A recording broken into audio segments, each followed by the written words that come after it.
پڑھیے اللہ اللہ اللہ اللہ کرتی گئے پھولوں کے ردا۔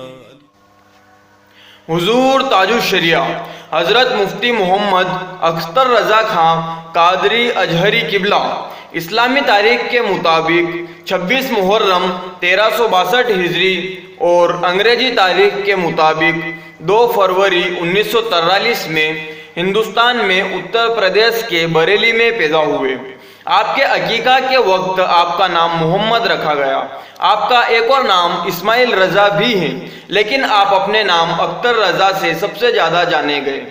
آپ کے والد کا نام مفسر الاعظم حضرت جیلانی میاں، جن کو محمد ابراہیم رضا القادری رضی اللہ عنہ کے نام سے بھی جانا گیا ہے۔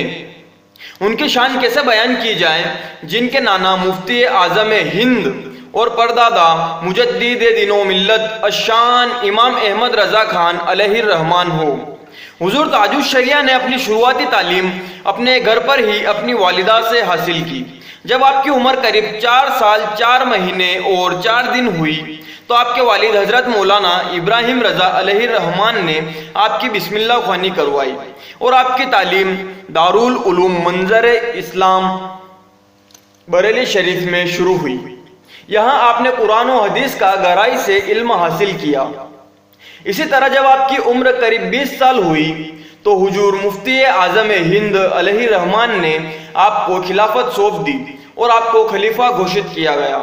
اور جب آپ کی عمر قریب 21 سال ہوئی تو آپ تفسیر و قرآن و حدیث کا علم حاصل کرنے ایجپٹ میں موجود دنیا کی سب سے مشہور یونیورسٹی الازہر یونیورسٹی چلے گئے۔ یہاں 3 سال رہ کر آپ نے اپنا گریجویشن پورا کیا۔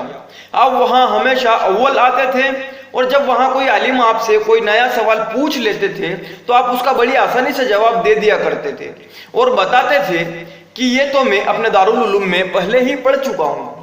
آئیے جانتے ہیں کہ آپ تاج الشریعہ کیوں کہا جاتا ہے۔ تاج الشریعہ کہلانے کے پیچھے کیا وجہ ہے؟ 18 اگست 1984 میں آپ ایک جگہ آئے جس کا نام جوناگڑھ ہے۔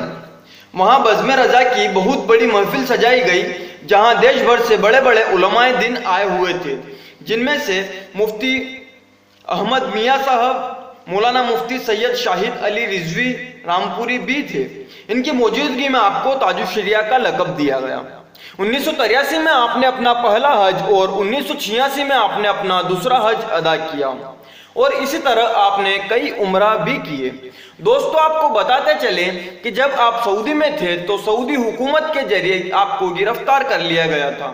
آپ کی گرفتاری کی وجہ جاننے سے پہلے بتا دیں کہ آپ کے ذریعے سے دی گئی دین کی دعوت کو بہت سے لوگوں نے قبول کیا اور سچے دین سے وابستہ ہوئے، جن میں سے کچھ مسلم رضوی، محمد احسان رضوی، استائی عبداللہ اور کئی ایسے لوگ ہیں جنہوں نے آپ کے ہاتھوں دین کی دعوت قبول کی۔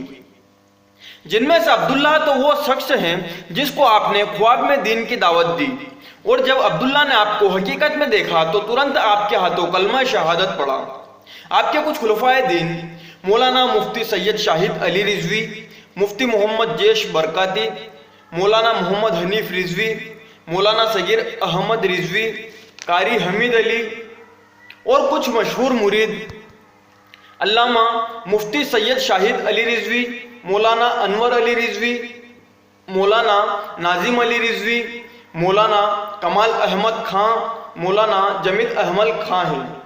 آپ کی لکھی گئی کچھ کتابیں اس طرح ہیں: دفاع کنز الایمان، ہجرت رسول، آثار قیامت، سفینہ بخشش، ایک اہم فتویٰ، سنو اور چپ رہو، الحق المبین۔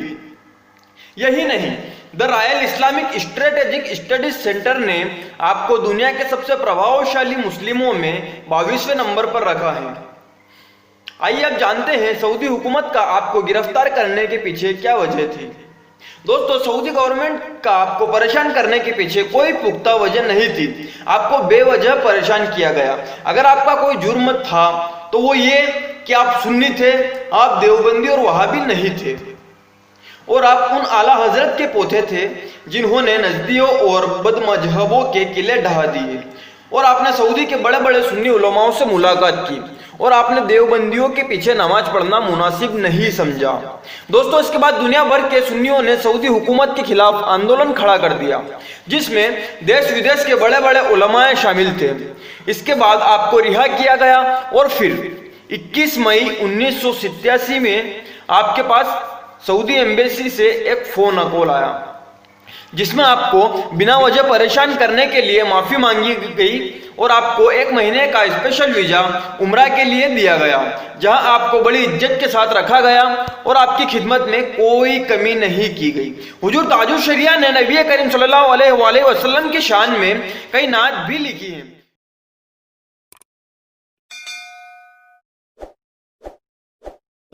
کہتی گئے پھولوں کی ردا اللہ اللہ، اشجار کے پتوں نے کہا اللہ۔